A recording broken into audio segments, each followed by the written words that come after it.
मैं जी आइए। Good afternoon sir. Good afternoon, please take your seat. Thank you sir. ये mister Azharuddin Kazi. Yes sir.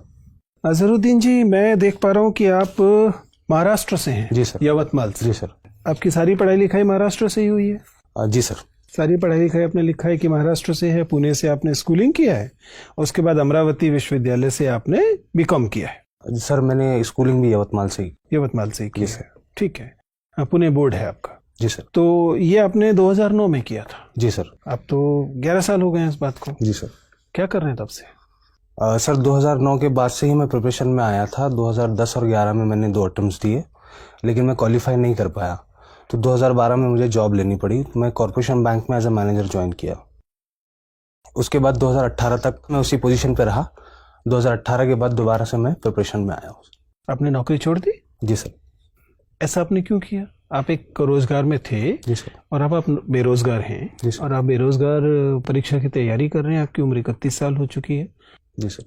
क्यों आप अपने करियर के निर्णयों को लेकर इतना अनप्रेडिक्टेबल और गैर जिम्मेदार तरीके से क्यों कर रहे हैं? सर एक्चुअली मैं शुरू से क्लियर था कि सिविल सर्विसेज की ही तैयारी करनी है, लेकिन कुछ फाइनेंशियल रीजंस की वजह से मुझे जॉब में जाना पड़ा था।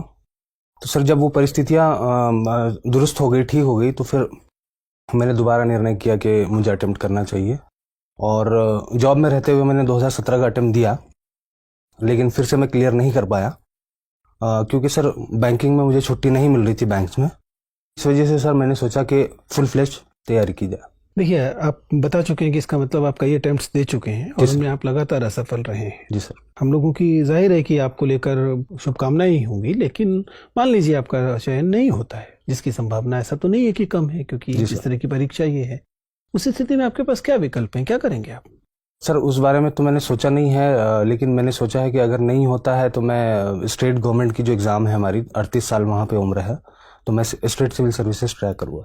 संभव है कि आप वहाँ सफल हो जाएं, लेकिन कोई भी सामान्यतः ये बताएगा कि ये एक स्मार्ट करियर मूव नहीं है, एक वेल थॉट करियर मूव नहीं है। इसमें अनिश्चितता बहुत अधिक है। क्या इतने अनिश्चित और अव्याख्यायित निर्णय लेने वाले व्यक्ति को एडमिनिस्ट्रेटर बनाया जाना चाहिए? सर इसमें अनिश्चितता ज़रूर है, लेकिन सर देखिए, अभी तो आपके निर्णयों से आपका जीवन प्रभावित हो रहा है, तो आपके वो एकदम हक है ऐसे निर्णय लेने का। जी सर। लेकिन कल को अगर आपको प्रशासक बना दिया गया, जी सर, और आपके ऐसे ही अव्याख्यायित निर्णयों से पूरे जिले की या पूरे राज्य की या एक बहुत बड़ी आबादी की जीवन पर असर पड़ रहा होगा, तब तो ये निर्णय बहुत नुकसानदेह हो जाएंगे। सर मुझे लगता है मैं शुरू से क्लैरिटी थी मेरे अंदर सिविल सर्विसेज करने की, सिर्फ इस वजह से कि एक मुझे ब्रेक लेना पड़ा क्योंकि फाइनेंशियल रीजंस थे। आपने उर्दू साहित्य विषय क्यों लिया? आप तो बीकॉम से करके आए थे, कॉमर्स एंड अकाउंटेंसी विषय है, बैंकिंग में आप लगातार प्रैक्टिस में भी थे। जी सर। फिर आपने उर्दू साहित्य विषय क्यों लिया? सर कॉमर्स एंड अकाउंटेंसी किए हुए मुझे बहुत साल हो चुके थे। 2009 में। आप तो बैंकर थे ना, तो काम तो वही कर रहे थे। जी सर, बैंकिंग एक डिफरेंट स्ट्रीम है और कॉमर्स में हम डिफरेंट चीज़ें पढ़ते हैं, बैंकिंग उसका एक पार्ट है। लेकिन सर 2007 तक मेरा एजुकेशन जो है वो उर्दू मीडियम में हुआ है, तो मैं लैंग्वेज को जानता था और मेरा एक इंटरेस्ट भी उसमें था, इस वजह से मैंने उर्दू लिटरेचर ऑप्ट किया। मुझे बताइए कि उर्दू भाषा जो है वह 8th शेड्यूल में कब शामिल होती है?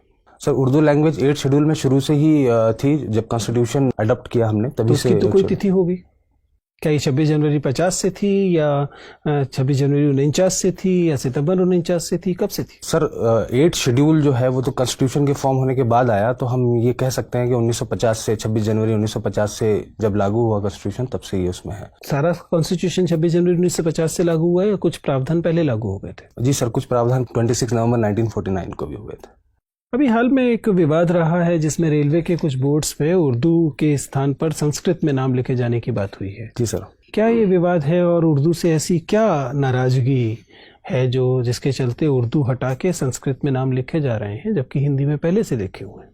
सर ये नाराजगी का विषय तो नहीं है, उत्तराखंड की ये घटना है। उत्तराखंड में रेलवे स्टेशन के ऊपर में इंग्लिश हिंदी के अलावा उर्दू के अंदर में भी साइन बोर्ड्स और नाम लिखे हुए थे। चूँकि यूपी की एक ऑफिशियल लैंग्वेज थी उर्दू, इस और उत्तराखंड जो है एस्टवाइल यूपी का पार्ट था, इस वजह से वहाँ पे उर्दू लिखी हुई थी।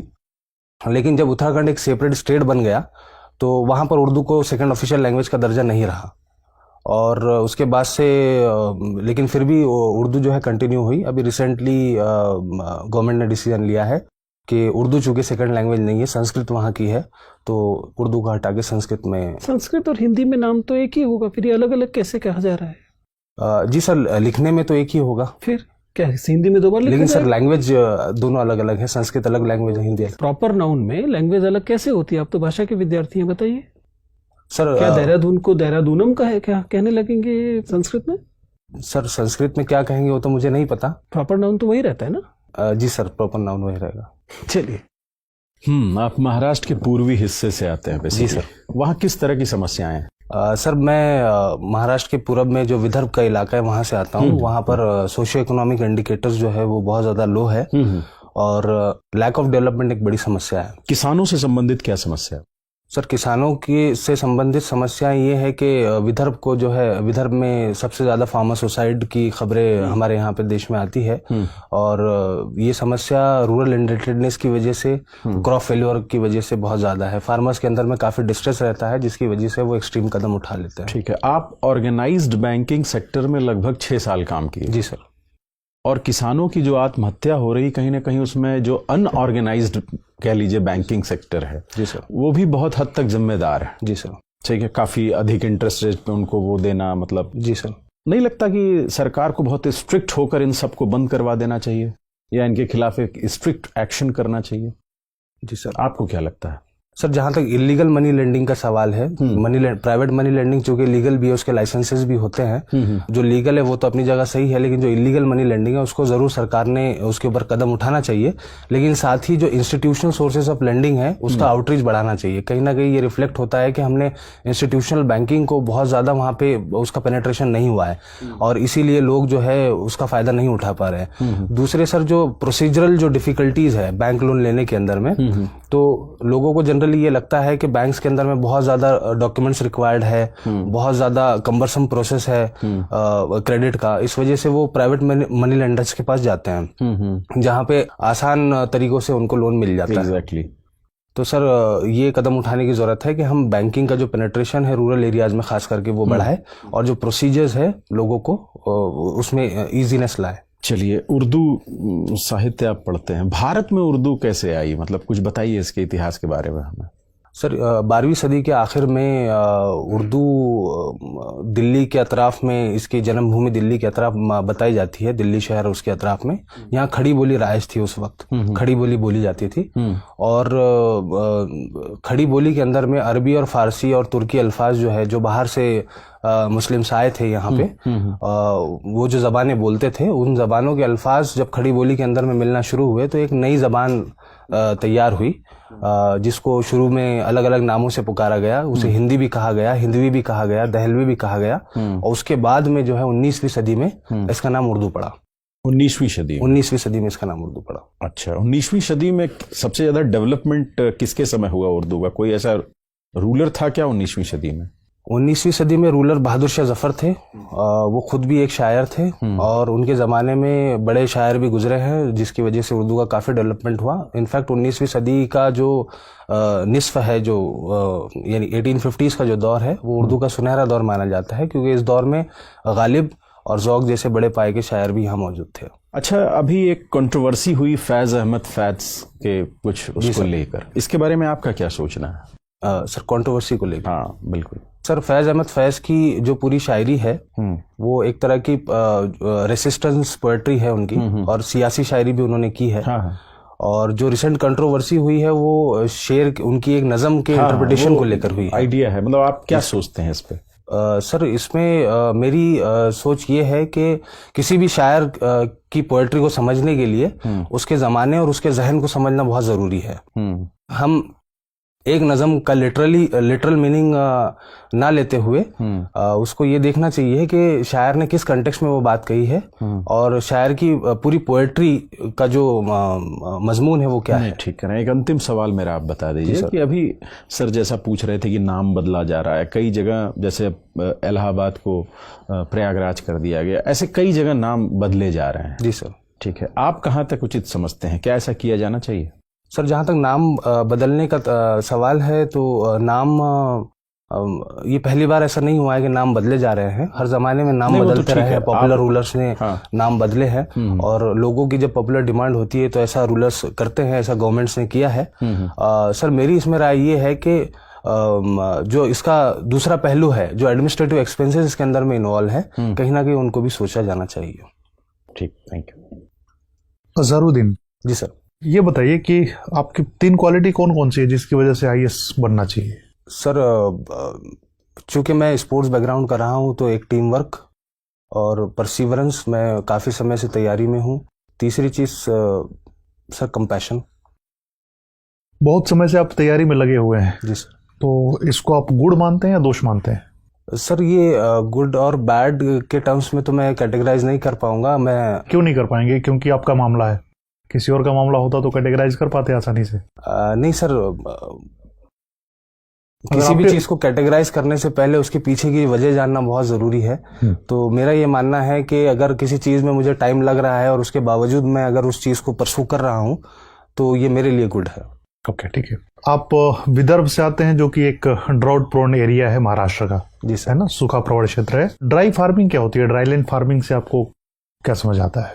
सर ड्राईलैंड फार्मिंग जो हमारे जो रेनफेड एरियाज है जहाँ पर इरिगेशन की फैसिलिटीज नहीं है, उन एरियाज में जो फार्मिंग होती है उन्हें हम ड्राईलैंड फार्मिंग कहते हैं, जहाँ पे रेनफॉल बहुत कम होती है, कुछ 100 सेंटीमीटर के नीचे अगर टेक्निकल डेफिनेशन पे जाए, और वहाँ पे इस तरह की क्रॉप्स उगाई जाती है जो जिसमें ज़्यादा पानी की खपत ना हो। जैसे कि सर जो हमारे पल्सेस है, बाजरा है, रागी है, इस तरह की जो क्रॉप्स है। लेकिन आप ही के पास एक डिस्ट्रिक्ट है नागपुर, उसके संतरे बड़े प्रसिद्ध हैं जी।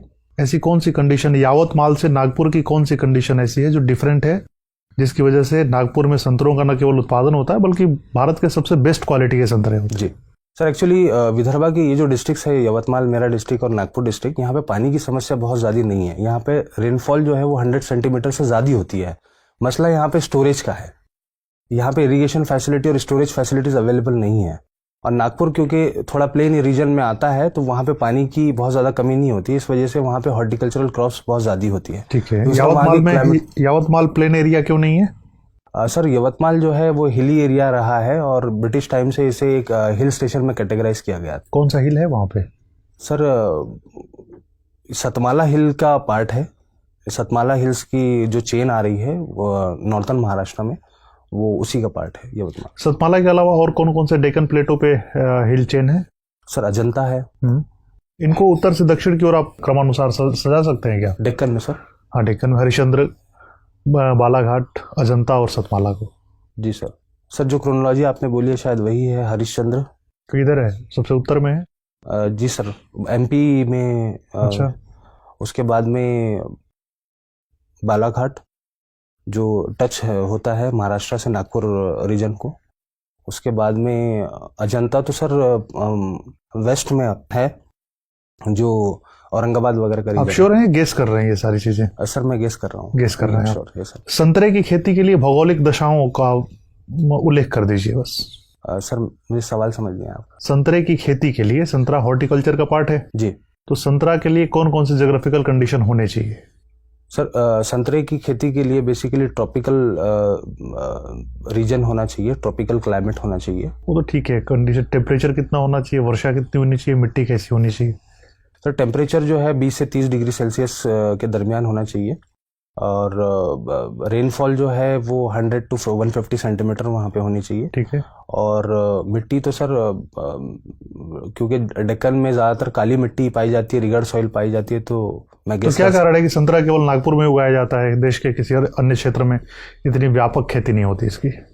सर यही एक कारण हो सकता है कि जो क्लाइमेटिक कंडीशंस है वो संतरे के लिए वहाँ पे बहुत ज़्यादा सूटेबल तो ये तो कंडीशन जो वर्षा और टेम्परेचर बता रहे हैं देश के बहुत सारे भागों में पाई जाती है। हमारे देश की विशेषता यही है। 100 सेंटीमीटर वर्षा, 18 से 20 डिग्री टेम्परेचर। जी सर। देश का बहुत बड़ा हिस्सा आता है इस क्लाइमेटिक कंडीशन में। सॉरी सर, रिकॉल नहीं कर पा रहा हूँ। अच्छा ठीक है।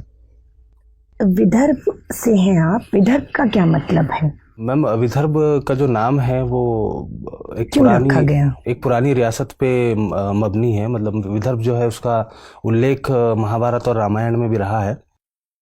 ये एक सल्तनत हुआ करती थी विदर्भ, वहीं से इसका नाम आया।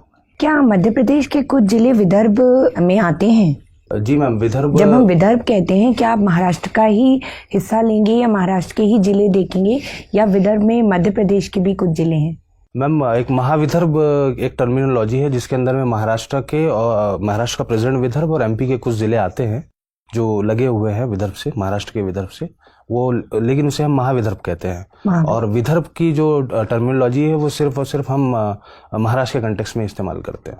आपने कहा कि महाराष्ट्र में और स्पेशली आपके एरिया में पानी की इतनी समस्या नहीं है जी। फिर भी क्या मूल कारण समझते हैं कि विदर्भ में ही सबसे ज्यादा किसानों ने आत्महत्या की? मैम, वही इरिगेशन फैसिलिटीज़ वहाँ पर नहीं है, जो इंफ्रास्ट्रक्चर होना चाहिए खेती के लिए वो सारी चीज़ें नहीं है। दूसरा एक रीज़न ये है कि वहाँ पर कैश क्रॉप्स उगाई जाती है। फार्मर्स जो है वो बेसिकली कॉटन उगाते हैं, और जब कॉटन और रूरल इंडिपेंडेंस बहुत ज़्यादा है, और कॉटन जब फेल हो जाती है और वो लोग जब रिपे नहीं कर पाते मनी लेंडर्स को, तो एक तरह का डिस्ट्रेस फार्मर्स के अंदर में डेवलप हो जाता है, जिसकी वजह से वो आत्महत्या कर लेते हैं। बीटी क्रॉप सुना है आपने? जी। What are BT crops? क्या है BT crops? Biotechnologically developed seed है कॉटन का। तो BT stand for biotechnology? No ma'am, BT stands for bacillus thuringiensis। It's a, ये जेनेटिकली मॉडिफाइड एक प्लांट है, बीटी कॉटन। आपने कहा बैसिलस। बैसिलस एक प्लांट है या कोई और जीव है? बैसिलस तो मैम एक बैक्टीरिया है और इसको प्लांट में यूज किया जाता है। जेनेटिकली तो मॉडिफाई किया जाता है। बीटी क्रॉप्स के नाम बताइए। मैम, बीटी ब्रिंजल है, और बीटी मस्टर्ड, अभी हाल ही में बीटी मस्टर्ड का भी नाम। मुझे लगता था कि आप सबसे पहले बीटी कॉटन कहेंगे। मैम, बीटी कॉटन तो आप कह चुकी थी। अच्छा, आप भी कह सकते थे उसको। ये बताइए कि बीटी क्रॉप क्यों फेल है, क्यों उसका इतनी नहीं, अभी बैन है इंडिया में, बंद कर दिया गया है? नहीं मैम, बीटी कॉटन को बैन नहीं किया गया है। एक एसटीबीटी वैरायटी है जिसको, जो अनअप्रूव्ड वैरायटी है, जेनेटिक इंजीनियरिंग अप्रूवल कमेटी जो है उसने उसको अप्रूव नहीं किया है। तो क्या विदर्भ में बीटी कॉटन उगाई जा रही है? जी मैम। फिर भी फार्मर्स सुसाइड कर रहे हैं इसके बावजूद? जी मैम। तो आपको लगता है बीटी कॉटन सेफ है?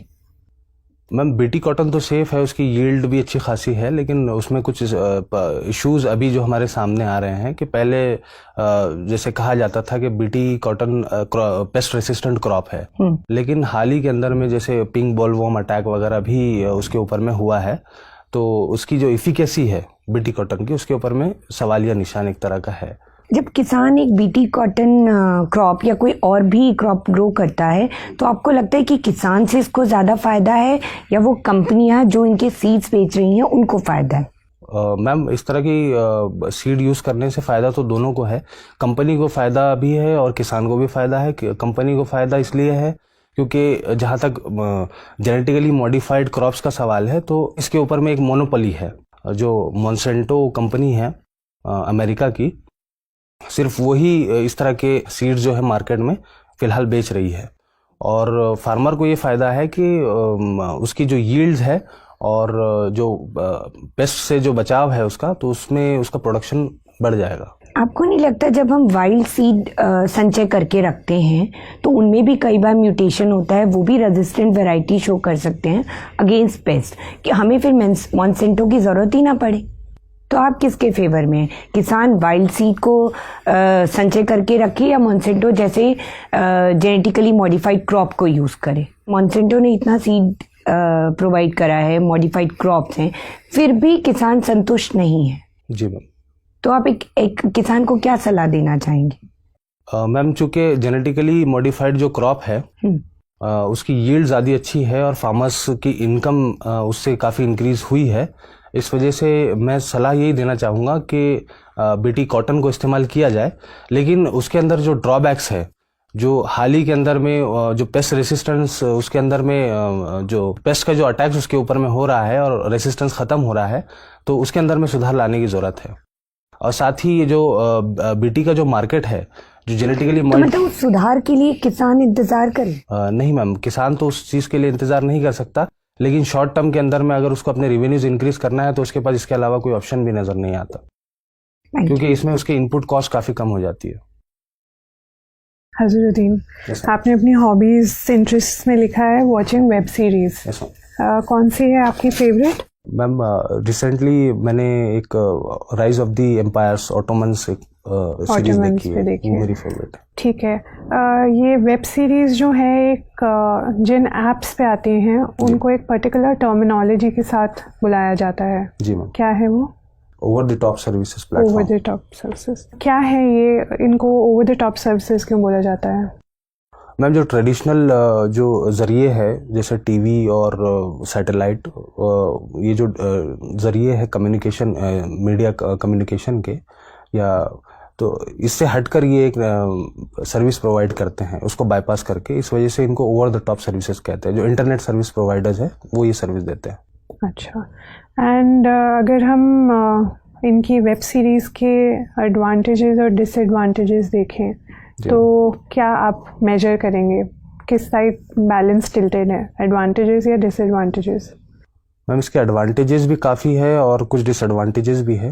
एडवांटेजेस में जैसे जो क्रिएटिव कंटेंट है वो व्यूवर्स के सामने आ रहा है। व्यूवर्स के पॉइंट ऑफ व्यू से मुझे एडवांटेजेस और डिसएडवांटेज, क्रिएटिव कंटेंट उसके सामने आता है। दूसरी चीज़ ये है कि इसमें जो वेब सीरीज़ जिस तरह की बन रही है उसमें बहुत ज़्यादा रियलिटी से क्लोज वेब सीरीज़ कंटेंट हमारे सामने आ रहा है, तो एक तरह से समाज को समझने के लिए, समाज की रियलिटीज़ को समझने के हिसाब से भी ये काफ़ी फ़ायदेमंद है।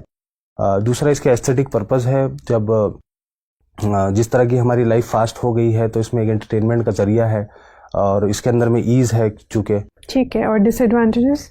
डिसएडवांटेजेस मैम इसमें ये है, बेसिकली यूथ्स के लिए ये है कि बहुत ज़्यादा कुछ सीरीज़ के अंदर में, इसके अंदर में वायलेंस और अब्यूजिव लैंग्वेज और न्यूडिटी को लेकर डिसएडवांटेजेस है। दूसरी चीज़ ये है कि ये एक तरह की सोशल बिंजिंग जो होती है, इसके साइकोलॉजिकल प्रॉब्लम्स हो रहे हैं, यानी मल्टीपल एपिसोड जो है एक सिटिंग में देखने की वजह से डिप्रेशन और कई तरह की बीमारियां, साइकोलॉजिकल बीमारियां भी इससे होती हैं। ठीक है। आपने बोला कि कंटेंट जो है वो नेगेटिवली इम्पैक्ट कर सकता है यूथ को, तो इसकी रेगुलेशन कौन करता है कंटेंट का? मैम इसके रेगुलेशन के लिए कोई एक्सटर्नल एजेंसी तो नहीं है, ये सेल्फ रेगुलेशन पे बेस्ड है। ओके। आप कॉर्पोरेशन बैंक में काम कर चुके हैं। जी मैम। मुझे बताइए कॉर्पोरेशन बैंक नेशनलाइज कब हुआ था? मैम कॉर्पोरेशन बैंक नेशनलाइज हुआ 1980 में। 1980 में। जी। एंड आपको लगता है the nationalisation was a good step, एक कामयाब रहा वो? जी मैम। मैम एक्चुअली जिस वक्त नेशनलाइजेशन किया गया था उस वक्त जो मोटिव्स थे नेशनलाइजेशन के वो ये थे कि बैंकिंग का जो आउटरीच है वो ज़्यादा से ज़्यादा लोगों तक पहुँचे, जिसे हम फाइनेंशियल इंक्लूजन कहते हैं। और फाइनेंशियल इंक्लूजन के पॉइंट ऑफ व्यू से ये एक अच्छा कदम रहा था। दूसरा ये था कि हमारे जो सेक्टर्स थे, कुछ सेक्टर्स ऐसे थे जिन्हें हैंड होल्डिंग की ज़रूरत थी, तो चूँकि नेशनलाइज बैंक का one of the objective socio economic welfare भी है, इस वजह से भी उनका उस एस्पेक्ट से भी नेशनलाइजेशन बहुत ज़रूरी था। जैसे एमएसएमईज़ में और एग्रीकल्चर में जो हमने क्रेडिट सपोर्ट दिया है, शायद हम प्राइवेट बैंक्स की मदद से उतना सपोर्ट उसको नहीं दे पाते। राइट। मुझे बताइए अगर यूएस, रशिया और चाइना में प्रायोरिटाइज, मतलब एक रैंकिंग देनी हो कि इंडिया की फॉरेन पॉलिसी का फोकस और प्रेफरेंस किसको होनी चाहिए, रैंकिंग अगर आप दे सकते हैं तो? US, Russia and China.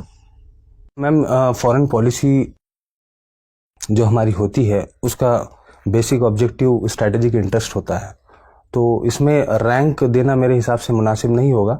हाँ, हमको ये चाहिए कि जो भी मेजर पावर्स है और उनके साथ रिलेशंस मेंटेन किया जाए और प्राइम ऑब्जेक्टिव ये रहे कि हमारा स्ट्रैटेजिक इंटरेस्ट सर्व हो, तो सभी के साथ हमको रिलेशंस को बैलेंस करते हुए चलना होगा। क्या हम अभी ये बैलेंस मेंटेन कर पा रहे हैं या नहीं? जी मैम, बैलेंस तो हम मेंटेन कर रहे हैं। जिस तरह से हमने डिहैपनेट किया दूसरे कंट्रीज़ के साथ भी हमारा रिलेशन, उसी तरह का बैलेंस हम कोशिश कर रहे हैं, but we are working on very tight rope. जो ट्रेडिशनल हमारे जो रशिया जो हमारा ट्रेडिशनल लाई रहा है और उससे कहीं ना कहीं थोड़े बहुत रिलेशंस हमारे अभी पीछे गए हैं और हम अमेरिका की तरफ हमारा झुकाव कुछ अभी रिसेंट टाइम्स में ज़्यादा हुआ है, लेकिन फिर भी हम डिफेंस टाइज और अदर टाइज, टेक्नोलॉजिकल टाइज जो है रशिया से मेंटेन किए हुए हैं और बैलेंस कर रहे हैं। ठीक है, मेरा आखिरी सवाल आपसे कि एक टर्म यूज़ होता है, उसको बोलते हैं फतवा पॉलिटिक्स। फतवा पॉलिटिक्स क्या है ये? मैम मुझे फतवा तो पता है, फतवा पॉलिटिक्स किस? मे बी कभी जब मतलब एक रिलीजियस इंस्टीट्यूशन के थ्रू पॉलिटिकली इंस्पायर्ड फतवाज इशू करे जाते जी, हैं, उसकी प्रैक्टिस। Thank you. तो क्या आपको लगता है कि हाँ ये प्रेवलेंट है या ये नहीं है प्रेवलेंट?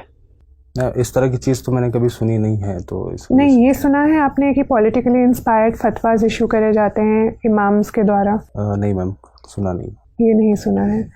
ठीक है, मुझे बताइए कि मुस्लिम विमेन जो हैं उनका स्टेटस कम्युनिटी में कैसा देखा जाता है? मैम कम्युनिटी में मुस्लिम वुमेन का जो स्टेटस है वो इक्वल ट्रीट किया जाता है, इक्वालिटी वाला स्टेटस है। और रिसेंट टाइम्स में इसकी झलक हम जो डिफरेंट प्रोटेस्ट हो रहे हैं कंट्रीज के अंदर में, जिसमें leading role Muslim women play कर रही है, उसमें भी हम देख सकते हैं कि जो एक इमेज बनी हुई थी मुस्लिम वुमेन की कि उनको घर में रखा जाता है, उनको पर्दे में रखा जाता है और उनको इक्वल ट्रीटमेंट नहीं दिया जाता है, तो वो जो एक नेगेटिव इमेज थी वो कहीं ना कहीं दुरुस्त हुई है। ठीक है, तो आप कह रहे हैं वो एक इमेज ही थी जो अब ब्रेक हो गई। Thank you. Okay Azharuddin, yes sir. मैं देख पा रहा हूँ कि आप का जो रेफ है वो सजेस्ट कर रहा है कि आपने हिंदी में काफ़ी काम किया है और आपको हिंदी में आपने स्पेशल सर्टिफिकेट भी लिया है, यानी आपके पास हिंदी की भी एकेडमिक क्वालिफिकेशंस हैं। सर एकेडमिक तो नहीं, वो एक कोविड सर्टिफिकेट कोर्स मैंने किया था जब मैं 7th क्लास में जो था। कोविड सर्टिफिकेट होता है वो मिडिल क्लास के इक्विवेलेंट सर्टिफिकेट माना जाता है। 12th क्लास के इक्विवेलेंट। तो अगर आप 7th क्लास में थे और 12th क्लास के एग्जाम दे रहे थे जी सर। तो इसका मतलब आपकी हिंदी अच्छी रही होगी। सर उस वक्त तो मुझे शऊर नहीं था कि मैं कौन सा एग्जाम लिख रहा हूँ, क्योंकि स्कूल में सारे कंपटीशन में मैं पार्टिसिपेट करता था, तो मैं इसमें भी कर लिया था। मुझे बताइए कि हिंदी और उर्दू की जब हम तुलना करते हैं तो एक कंटेंशियस इशू जो है वो नुक्तों का आता है कि आमतौर पर हिंदी के लोगों का आरोप है कि जो ध्वनियाँ उर्दू से आती हैं जी, उर्दू के लोगों की ये जिद रहती है कि उन पर उनको उसी उच्चारण के साथ बोला जाए जिस उच्चारण में वो उर्दू में बोले जाते हैं। जी। जबकि अन्य भाषाओं से जब शब्द आते हैं तो हिंदी पर ऐसा कोई अपेक्षा नहीं रखी जाती है। अंग्रेजी से आते हैं या दूसरी भाषाओं से आते हैं तो हिंदी अपनी भाषा के हिसाब से बोलती है। आपको क्या लगता है कि उस बायसनेस से दूर होकर आप बता सकते हैं कि क्या हिंदी को उर्दू की ध्वनियों के साथ नुक्ते लगाने की आदत छोड़ देना चाहिए अपने विकास के लिए, या ये उर्दू का जो की जिद है उसके आगे झुकना चाहिए? सर एक्चुअली अगर देखा जाए तो हिंदी उर्दू ज़बान में कोई डिफरेंस नहीं है, सिर्फ स्क्रिप्ट में डिफरेंसेस है। और स्क्रिप्ट में चूँकि उर्दू में कुछ ऐसे अल्फाज हैं जो अरबी, फ़ारसी और दूसरी ज़बानों से आए, जो बाहर की ज़बानें हैं, इस वजह से जो नुक्ते हैं वो कुछ अलग है। जैसे जाहिद ज़ वाली जो आवाज़ है वो हिंदी में नहीं है, इस वजह से उसको जब हिंदी में लिखते हैं तो ज इस्तेमाल होता है, लेकिन हिंदी में जैसा आपने ठीक फरमाया कि ज के नीचे नुक्ता लगा दिया जाता है तो वो ज की आवाज़ बन जाती है। तो इस तरह का है। लेकिन सर दोनों ज़बानों के डेवलपमेंट के लिए ये ज़रूरी है कि ज़बान के अंदर में आपस में जो है वो मेल जोल बरकरार रहे, और अगर दोनों स्क्रिप्ट अलग अलग है तो उसमें कोई दिक्कत नहीं है, ज़बान एक रहे। अच्छा, एक चीज़ बताइए, आप तो खिलाड़ी भी हैं, आप लगातार खेल में सक्रिय रहे हैं। हाल में भारत की एक कबड्डी टीम को लेकर काफ़ी विवाद रहा है कि वह बिना अनुमति के पाकिस्तान चली गई, और भारत की सरकार ने इस बात पर खेल संघ से आपत्ति दर्ज की है और खेल संघ ने पाकिस्तान से आपत्ति दर्ज की है, लेकिन पाकिस्तान में वह कबड्डी की टीम फिर भी भारतीय टीम की तरह शामिल हुई है। क्या विवाद है और आपको क्या लगता है कि ऐसा क्यों हो पाया कि भारत की एक टीम विदेश चली गई और भारतीय लोगों को पता भी नहीं लगा? सर मैंने इसके बारे में सुना नहीं है। चलिए कोई बात नहीं, मुझे आपसे बात करके अच्छा लगा, आप जा सकते हैं। Thank you sir, thank you.